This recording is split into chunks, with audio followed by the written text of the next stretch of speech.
This is in no way my attempt to justify my comic book obsession.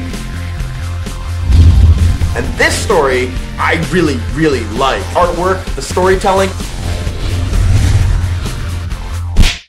Hello and welcome to another episode of The Pull List. My name is Travis. Let's talk about Doctor Who. More specifically, part 3 of Revolutions of Terror. I said last week we were going to finish it up this week, and that's what we're going to do. So at the end of part 2, we last left Gabby in the laundromat, pumping quarters into the machines, trying to keep the portal open, right after the Doctor jumped through the portal to try to find the power source, and then the Doctor is attacked by a cerebrivore. When the cerebrivore grabs the Doctor's arm, we get a glimpse of the Doctor's horrible memories. We see the Satan Beast, the Master, Sutek the Destroyer. But the Doctor waits until the cerebrivore is right up next to him, and then he activates his sonic. This boosts the psychic signal, releasing the being inside, a member of Fleshkind. The scientist, as it turns out, explains that the cerebrivores were created as a sort of unstoppable telepathic weapon. She tells the Doctor to run while he still has a chance, but the fact that the cerebrivores were designed kind of catches the Doctor's interest. She went on to say that she tried to warn her superiors, but they ended up severing the cerebrivores' connection to their hive mind. The cerebrivores were originally a peaceful race, connected to a sense of a higher self, to their conscience, through this hive mind. And without their connection to the hive mind, they became sort of this psychic strike force that are unable to be detected until they are already inside of your mind. You see, the scientists wanted to weaponize these creatures and turn them on their neighboring enemies, but the bridge to their enemy's homeworld was a bit of an overshot and instead connected with Earth. And right after the scientists finished engineering an army of these creatures, that army staged a rebellion and overran the entire planet. The cerebrivores then sent an advance party through the portal to Earth, which brings us back around to the problem.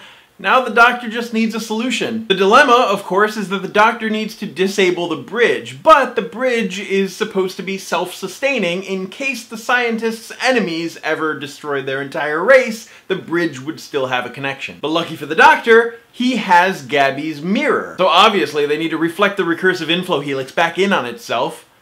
Duh. Meanwhile, Gabby hurries to the back of the laundromat to make sure that the back door is sealed while also keeping all of the washers spinning to keep the portal open. Gabby's family, however, is gearing up for the Day of the Dead celebration, but they find out that the park is mysteriously deserted. So her family decides that even if there are evil forces at work, they're going to enjoy some nice music. It cuts to Gabby singing to herself inside of the laundromat while creatures are banging on the doors trying to get in. Gabby is still protected by the headgear that the Doctor gave her, but she is silently begging the Doctor to hurry up. The Doctor and the scientist get everything programmed in to be able to destroy the bridge in 30 seconds after the press of a button. He turns to her and says that even though her world is completely destroyed, she could come with him and she could explore whole new worlds. And she agrees, right before she's possessed by a cerebrivore once again. The Doctor hits the button and jumps through, and not a second too late because 2 cerebrivores chase after him, but the portal explodes and the Doctor is flown into the laundromat. The Doctor and Gabby run to the roof and down the fire escape to the TARDIS, which Gabby enters for the very first time. She's clearly impressed, but she doesn't let herself get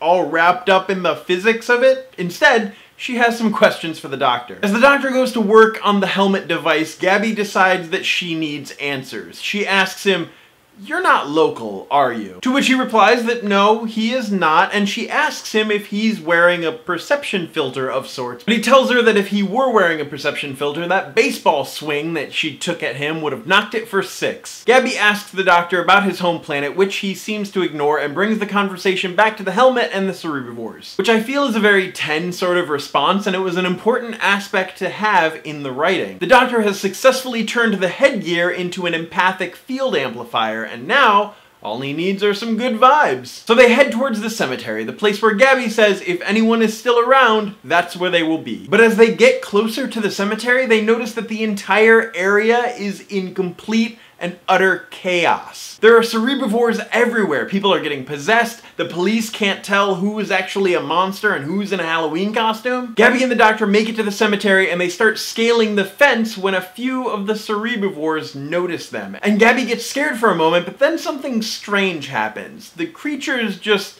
sort of pause, and the doctor even says, interesting. They jump down the fence and they find Gabby's family, and the doctor introduces himself to Miguel, Gabby's father, but the creatures are tearing down the fence and making their way into the cemetery. The doctor tells everyone to keep singing, and when the creatures start getting closer, the doctor hits a button on his empathic field amplifier, and the entire city is engulfed in an explosion of psychic energy. And when they stand up, the cerebrivores are gone. Everyone is back to normal. The only thing is that Gabby is scared of her father's response when he finds out about the laundromat having another explosion. But the doctor walks right up to Miguel and explains the situation. The doctor tells Miguel that his laundromat was unfortunately destroyed in defense of the planet, and that his daughter Gabby is responsible for saving the entire world. Miguel turns to Gabby and tells her that he is proud of her, and that she should do whatever she wants to do, go to whatever college she wants to just follow her dreams.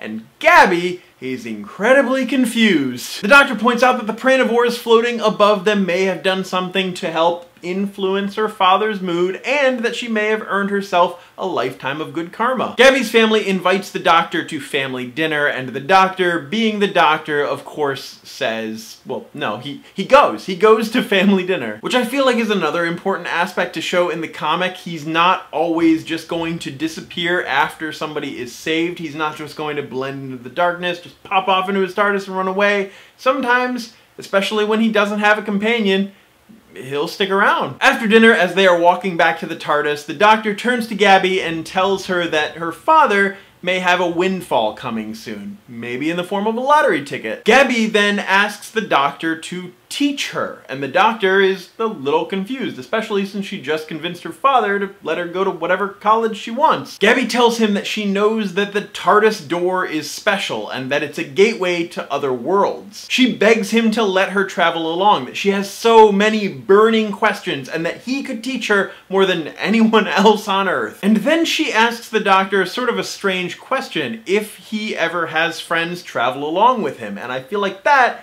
is the nail in the coffin. He tells her that he recently had some friends traveling along with him, and that traveling with the doctor can be dangerous, and that recently some of his friends were hurt. Remember, this story happens right after Donna's unfortunate exit, so he's clearly still hurting after all that. And he tells Gabby, "I'm not going to take you with me. I like you too much." Then they have a cute little back and forth about singing, but as Gabby is walking away, she mutters, "No song should end too soon." The doctor pops his head out of the TARDIS and says, "Did somebody tell you to say that?" Because remember, in Planet of the Dead, Carmen told the doctor something very similar to that. Gabby assures the doctor that no one told her to say that, it was just something that her grandma used to say. And the doctor pauses and changes his mind and agrees to let Gabby come on one trip. And as the TARDIS dematerializes, the doctor says, "Did I mention that this is also a time machine?" I am really enjoying this series. Not only is it written in such a way that makes you hear Tennant's voice in your head while you're reading it, but there are so many little tiny amazing references scattered throughout the entire story. For example, when Gabby is singing in the laundromat, that is a reference to Alien, when Ripley is singing while she's fighting the xenomorph. And when the doctor mentions the lottery ticket to Gabby, that's the same sort of thing that he's going to end up doing for Donna's family. I'm pretty sure there's a reference to something on almost every page of this book. Not to mention, Revolutions of Terror is actually only the first arc of this book. It's the first 3 issues. Issues 4 and 5 involve Gabby's off-world adventure, which may or may not be something that I cover in the future. I might skip to a different doctor, I might talk about something different next week, I haven't actually decided. However, if you would like me to talk about Gabby's first off-world adventure, maybe I'll do both issues in one video or something, let me know in the comments down below. That's it for this episode of The Pull List. My name is Travis, thank you for fueling my comic book obsession, and you will see me on Monday.